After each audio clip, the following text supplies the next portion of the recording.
গ্রহণে যে ভেপ ডিভাইস ব্যবহার করা হয়, যার মাধ্যমে তারা এমডিএমডি মাদকটি গ্রহণ করে, সেই ডিভাইস উদ্ধার করা হয়েছে।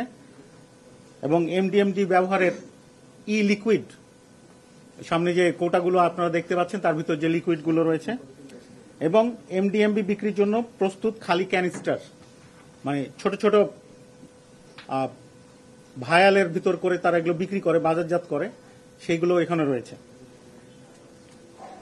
আইএনসিবির নির্দেশে আমাদের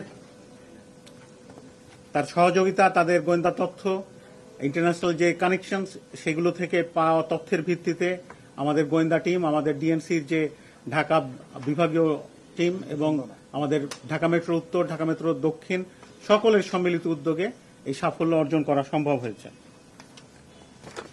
এটি মূলত বিক্রয়, আপনারা এর আগেও আমরা যেভাবে বলেছিলাম, তারা যথেষ্ট টেক সেভি, তারা যথেষ্ট চালাক, তারা অনলাইনের মাধ্যমে সেলগুলো করে, ক্লোজড গ্রুপ তৈরি করে ফেসবুক এবং হোয়াটসঅ্যাপের মাধ্যমে, এবং তার মাধ্যমে এগুলো বাজারজাত করে।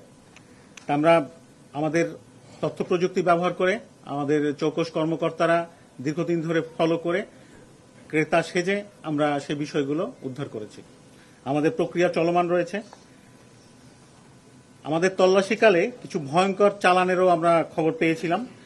যেমন প্রথমে আমরা 2 জন চক্রের প্রধান হোতাকে গ্রেপ্তার করি।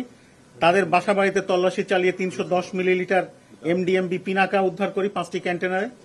এরপরে সিবিডি ইনফিউজড গাঁজার চকলেট পাই, কিছু ভ্যাপ ডিভাইস এবং এমডিএমবি ব্যবহারের ই লিকুইড এবং বিক্রির জন্য প্রস্তুত ক্যানিস্টার উদ্ধার করি। পরবর্তীতে মিরপুরের সেনপাড়া এলাকায় সেখানে আরেকজন সন্দিগ্ধ ব্যক্তিকে আমরা জিজ্ঞাসাবাদ করি, যিনি সমাজের এলিট শ্রেণীর মাঝে সেই ভয়ঙ্কর মাদক মূলত উনি সরবরাহ করতেন। মূলত যেগুলো ই সিগারেট এবং ভ্যাপোরাইজার্স বা ভেপস, আপনারা জানেন ভেপসের মাধ্যমে এটা ব্যবহার করা হয়। এটার এক ফোঁটাতেই অনেক ধরনের নেশা, মানে অনেক প্রবল নেশার আসক্তি তৈরি করে, যার ফলে উঠতি বয়সী তরুণীরা এবং বেসরকারি বিশ্ববিদ্যালয় সমাজের যারা উঁচু শ্রেণীর মানুষজন, তাদের কাছে এটি অত্যন্ত জনপ্রিয় একটি মাদক। এখন এমডিএমবির যে ক্ষতিকর দিক, আমি আরেকটা বিষয় বলিনি, এমডিএমবি আমাদের যে মাদকদ্রব্য নিয়ন্ত্রণ আইন রয়েছে, সে আইনের শিডিউলভুক্ত কিন্তু একটি মাদক। কারণ গ্রুপটা হচ্ছে মিথাইল ডাইমিথাইল গ্রুপের।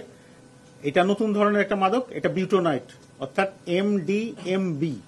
আগে আমরা এমডিএমএ উদ্ধার করে আপনাদেরকে প্রদর্শনী দিয়েছিলাম, এবার এটা হচ্ছে এমডিএমবি। এটা নতুন আরেকটা তাদের প্রজন্ম। এখন এমডিএমবির যে ক্ষতিকারক দিকগুলো রয়েছে, আমরা যে রিসার্চ করে পেয়েছি, সাম্প্রতিক সময় দেশে ভেপ এবং ই সিগারেটসের কার্টিজের ভেতরে গোপনে মেশানো শুরু হয়েছে তরল মাদক সিনথেটিক ড্রাগ এমডিএমবি -5F পিনাকা। আমরা আপনাদের প্রেস রিলিজ সরবরাহ করব, আপনারা সেগুলো পেয়ে যাবেন এখানে। এটার যে কয়েক ফোঁটায় মানুষের স্নায়ুতন্ত্র বিপর্যস্ত করে দিতে সক্ষম। আপনারা শয়তানের নিঃশ্বাস শুনেছেন তো, এটাও কিন্তু এক ধরনের শয়তানের নিঃশ্বাসের মতো ড্রাগ। অতএব খুবই সতর্ক থাকতে হবে আমাদের তরুণ প্রজন্মকে, আমাদের যারা আগামী দিনের ভবিষ্যৎ, তারা যেহেতু আমরা তাদের চাইতে সিনিয়র, আমাদের অভিভাবক হিসেবে তাদের প্রতি লক্ষ্য রাখতে হবে যে আমাদের সন্তানেরা, আমাদের ভাই বোন অন্যান্যরা কিভাবে চলাফেরা করে, কার সাথে মেশে। তো এখানে এমডিএমবি গ্রহণের ফলে তরুণদের মধ্যে জনপ্রিয় ভেপ ডিভাইসকে একটা আড়াল হিসেবে ব্যবহার করা হচ্ছে। যেহেতু আমাদের দেশে ই সিগারেট বৈধ, সেটা বৈধতার আড়ালে এই অবৈধ কার্যক্রম চালু রয়েছে। এমডিএমবি দ্রুত নেশা ধরায়, হ্যালুসিনেশন, আক্রমণাত্মক আচরণ থেকে শুরু করে হৃদস্পন্দন অস্বাভাবিক হওয়ার মতো মারাত্মক শারীরিক ঝুঁকি তৈরি করে। অর্থাৎ হঠাৎ যদি দেখা যায় যে অল্প বয়সী তরুণেরা তারা হৃদরোগে আক্রান্ত হচ্ছে বা হার্টের প্রবলেম হচ্ছে, এটা যে পিওর হার্টের প্রবলেম এটা নাও হতে পারে, এটা বিভিন্ন ধরনের সিনথেটিক মাদক গ্রহণের ফলে কিন্তু হতে পারে। সাধারণত ফ্লেভার্ড লিকুইডের মতো দেখতে হয়, আপনারা দেখছেন পানির মতো দেখতে, খুব বেশি হলে মনে হবে যে অ্যালকোহল বা স্পিরিট জাতীয় কিছু আছে, কিন্তু এটা কিন্তু একটা ভয়ঙ্কর মাদক। এটা লিকুইডের মতো দেখতে হয় এবং এটার বিভিন্ন গন্ধ রয়েছে, কখনো বানানা, কখনো ম্যাঙ্গো, কখনো গ্রেপস, বিভিন্ন ধরনের কিন্তু এখানে টেস্টের গন্ধ পাওয়া যাবে এখানে, যদি আমরা নাকের কাছে নিই। না নেওয়াই ভালো, কারণ হচ্ছে এই অল্পতেই কিন্তু আপনার স্নায়ু অবশ করে দিতে পারে। এটা হচ্ছে উচ্চমাত্রার একটি এনপিএস, যা আন্তর্জাতিকভাবে নেক্সট জেনারেশন সিনথেটিক ড্রাগ হিসেবে ট্রিট করা হচ্ছে। প্রচলিত নিকোটিন সম্বলিত ভেপ লিকুইডের সঙ্গে শুধুমাত্র 2-1 ফোঁটা এমডিএমবি যুক্ত করে এই মাদকটাকে সেবন করা হয় এবং নেশা হিসাবে ব্যবহার করা হয়। এমডিএমবির বিক্রয় কৌশল যেটা আমরা বলেছি, তদন্তের সাথে আমরা পুরোটা বলতে পারবো না, তবে আমাদের সামাজিক যোগাযোগ ব্যবহার যে আমরা করি যে বিভিন্ন প্ল্যাটফর্মে, সেই প্ল্যাটফর্ম ভিত্তিক বিভিন্ন গ্রুপ তৈরি করে এটা সরবরাহ করা হচ্ছে। তা আমাদের এই বিষয়ে সতর্ক থাকতে হবে, আপনাদের সহযোগিতা চাই। আপনাদের কাছে যদি এই ধরনের কোনো তথ্য থাকে অনুগ্রহ করে আমাদের জানালে আমরা চেষ্টা করব সেটাও নির্মূল করার জন্য।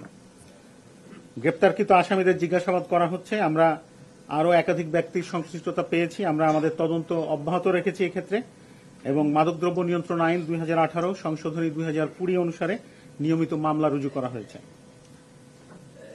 মাদকদ্রব্য নিয়ন্ত্রণ অধিদপ্তরের এ ধরনের অভিযান অব্যাহত থাকবে এবং ভেপের মতো সাধারণ ডিভাইস ব্যবহার করে অত্যন্ত ক্ষতিকর মাদকের যেন ব্যবহার না ছড়াতে পারে আমাদের সমাজে, সেই বিষয়ে আমরাও সতর্ক রয়েছি। অনুগ্রহ করে আপনাদের কাছে কোনো তথ্য থাকলে আমাদেরকে জানাবেন এবং অনুগ্রহ করে আপনারাও সচেতন থাকবেন, কারণ সবাইকে নিয়ে এই